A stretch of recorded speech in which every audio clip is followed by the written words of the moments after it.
Fulani does not have the right to pass his cows in any part of this country, then other tribes too should not have the right to pass through the roads of other parts of every nation. To say Fulanis will not enter your forest, then your people too should not ever enter other people's land. The forest. Say that the land belongs to in the states.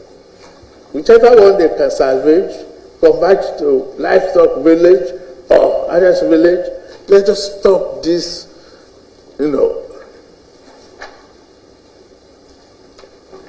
conflict area. We must eliminate the possibility of conflict and turn the livestock reform into economically viable development. Let me quickly quash another lie we tell. And I've been hearing that lie a lot in the security circle. The reason why we don't want to go in there and fight these bandits and recover these people is to avoid collateral damage. It's a lie. I'll remind you, 2020, an American Walton was arrested by a bandit group or terrorists, a bunch of terrorists. 6 of them, they took him. The Americans contacted the same Nigerian government. They got intel about where he was. They brought in Naval SEAL into this country, conducted an operation, killed 6 of the terrorists, evacuated the man, took him to the American embassy in Niamey in Niger, from there en route to America. President Trump went on the air and bragged about it.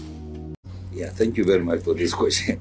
This security problem was actually created. And it was created by those in authority. And if they want to stop it today, they will stop it because they are the ones engineering it. How comes Bush people who have been known to be cattle rearers, how comes they have guns? Where do they come? These guns come from? How come those people they call bandits, they have armored vehicles? Hello, welcome to Ines Daylight Gist. We all know that the threat Trump gives to our president, Tinubu, is getting to him. That was the reason he nominated Musa, Chief of Defense. But that is not the story of the day. Do you know since pastors, Pastor Adeboye Oyedipo also sent message to him, it's also getting to him. But let me tell you more. With these cattle era people, there are very lot of people in this country. And these advocates, there's advocating for them, Shegun Gumi, for a very long time, he has kept quiet. The annoying part of it, this woman that I'm going to be showing to you is the girlfriend allegedly or wife allegedly, or is related to Gumui, because since Gumui kept quiet, this woman think he can rise up and start speaking for the Fulani or the bandits people. Yeah, and I'll be right back. Life in the bush. Why do Fulanis like living in the bush? Nomadic lifestyle is not a bad lifestyle. It is a choice. You choose to live your life in the club. I choose to live my life on my bed. You choose to drink alcohol. I choose not to drink alcohol. You choose to do whatever you want to do. It is a choice, and it is in sync with human nature. Nomadic lifestyle is part of human nature all over the world. It is a calling from the Supreme Being. So we will not allow anybody to put down nomadic lifestyles. There are nomads in America. There are nomads in all the big countries of the world. So Nigeria will not be different. We must respect the nomadic lifestyle of the Fulanis, whether we like it or not. We must respect it. And as citizens of this country, their rights will be protected. We call on the federal government to review and revisit the issue of nomadic farming in Nigeria. The land belongs to the government. It doesn't belong to any group of people. If the nomadic lifestyle of the Fulani will not be put into consideration, then the road network of Nigeria should also belong to the citizen. Then every citizen will say, okay, this is my road. Nobody, no any other tribe will pass through it. As long as that law is not enacted, the animals of Nigeria have the freedom to move from any region to any region. So do Nigerian citizens, whether they choose to do it in the city or they choose to do it in the farms. They must be protected. The lack of the protection of the Fulani culture and lifestyle is what has led to the overwhelming crisis that we have seen in northern Nigeria. Now the question is the Fulani as a tribe violent? It is left for you to judge. Judgment is not for me. But all I know is the Fulani nomadic lifestyle have been in existence for hundreds of years. There has been dispute. Fulanis were considered the most gentle, down-to-earth people some few years back. What suddenly changed? Why did Fulani become the aggressors of the land? Why did they become the terror of the land? Because they have been marginalized. Because they have been stepped on. The rights of the Fulani have never been protected. When the Fulani came crying for cattle rustling, we only said, oh, it only became news and it went away. When Fulani came crying because of being hijacked in bushes and being maltreated, we all ignored and we let it go. Now, it has become a crisis. Majority of the Fulanis that have become bandits today are people who have lost every hope in life and have decided to resort to the dangerous ways.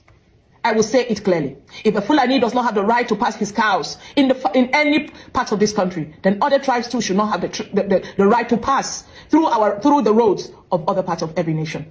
Lifestyle is lifestyle. I choose to walk on foot on a cow, and another person chooses to ride on a car. It is a choice. It is a lifestyle that is respected by nature and must be respected by all. This is a call to the federal government. The Fulani issues must be looked into. The settlement must be looked into. The settlement of animals, the grazing fields of animals must be protected. The animals belong to Nigeria, even though they belong to the Fulani people, and the Fulani belong also to Nigeria. It is the responsibility of the Nigerian government to create a route for our herders. It is the responsibility of the government to create cattle grazing centers all over, I mean all over this country. Whosoever rejects this pact should also reject the movement of their tribe to other parts of Nigeria. If you say Fulanis will not enter your forest, then your people too should not ever enter other people's land. The forest does not belong to anyone. The forest belongs to the government. And if the Fulanis should in any way break the rules of their grazing route, then they need to be punished accordingly. They need to be punished accordingly. They need to be sanctioned. There would be no preferential treatment, nor will there be any form of favoritism. Any form of favoritism. If these issues are not solved, we will continue to live in dispute in this country. I hope the federal government will look into this matter and treat it as a matter of urgency, devoid of sentiment. And whosoever puts the law in his hands and says that whatever is enacted by the government as a right of its people, then the person should also face the wrath of the law. Thank you so much, Your Excellency, and I hope that this will be put into consideration for this group of people whose lifestyle must also be protected. After this message of this woman was being passed, and with other message of other Fulani people, this was the response of our president. What he just have to say, it will shock you people. I don't know if this president is working for the people because he says the government of the people, for the people, or it's just the government of the cattle. Hear him. I'll be right back. We need all the forces that we can utilize. I know some of our people are exposed. I understand that we have to make exceptional provision for them, and the civil defense are equally armed. And I want to know that from NSA to arm our forest guards too. Take it very seriously. Okay.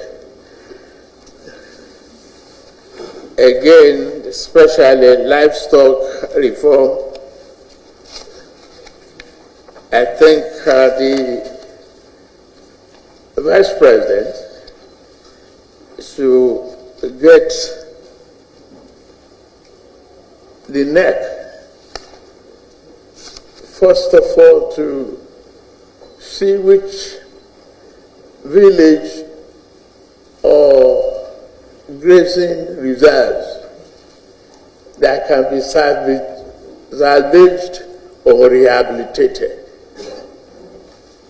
into ranches, livestock settlement.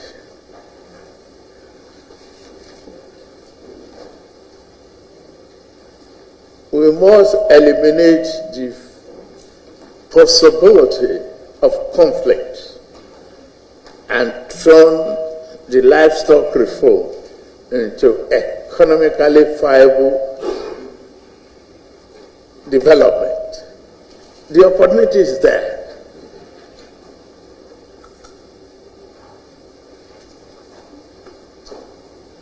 Let's utilize it. And it is a neck.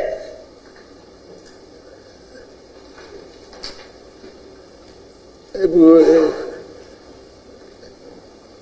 emphasize the constitutional requirement we see that the land belongs to in the states. Whichever one they can salvage, come back to livestock village or others village. Let us stop this,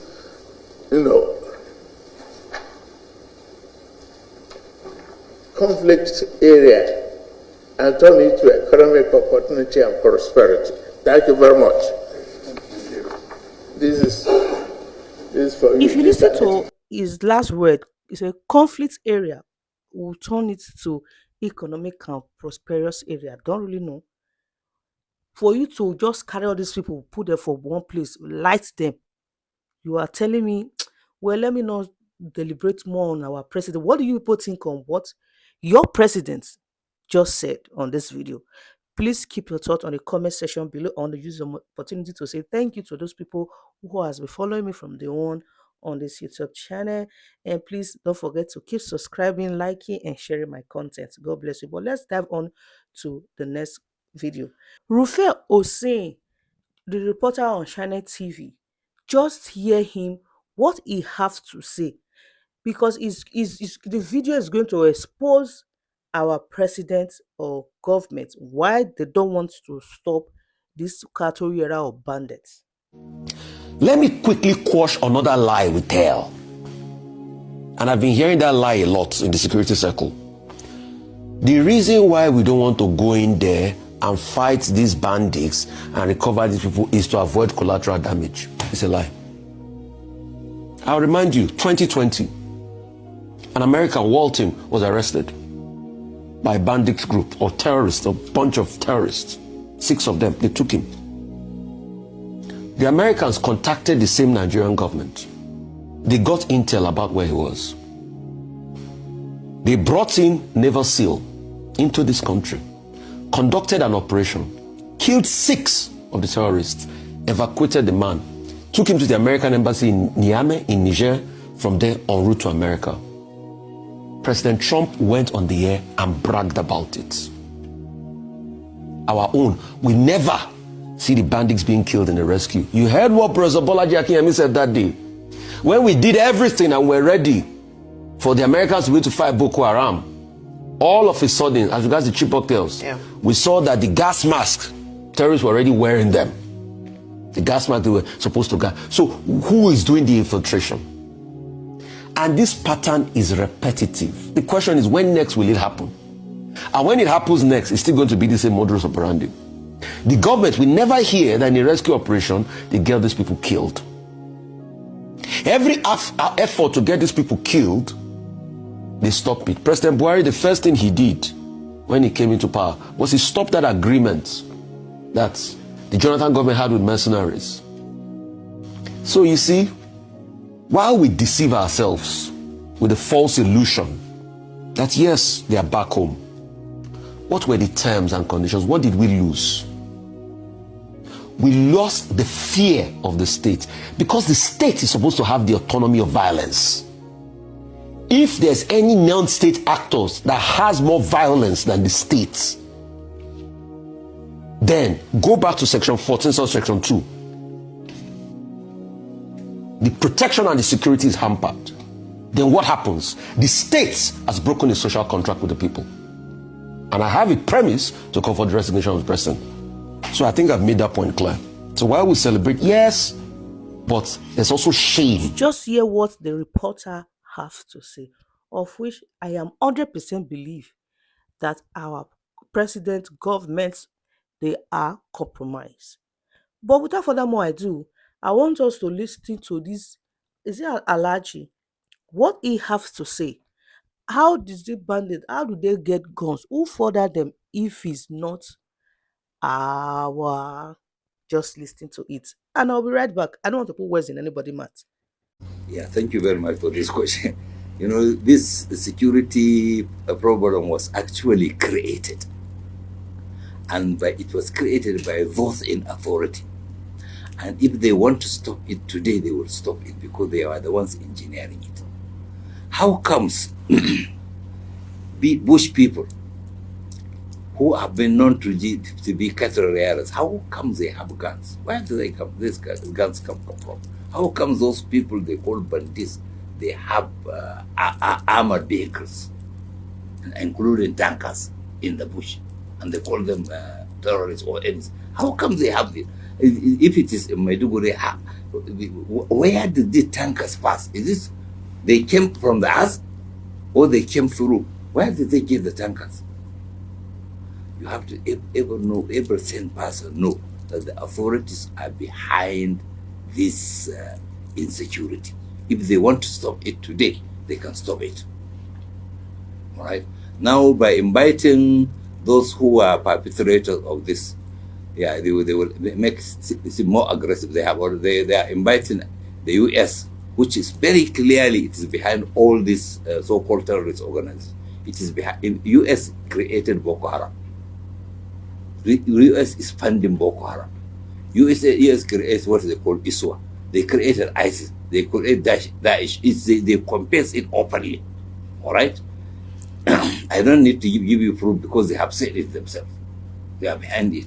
They said that they will use terrorism to conquer Africa. Now you invite them to be a remedy for what they have been the cause.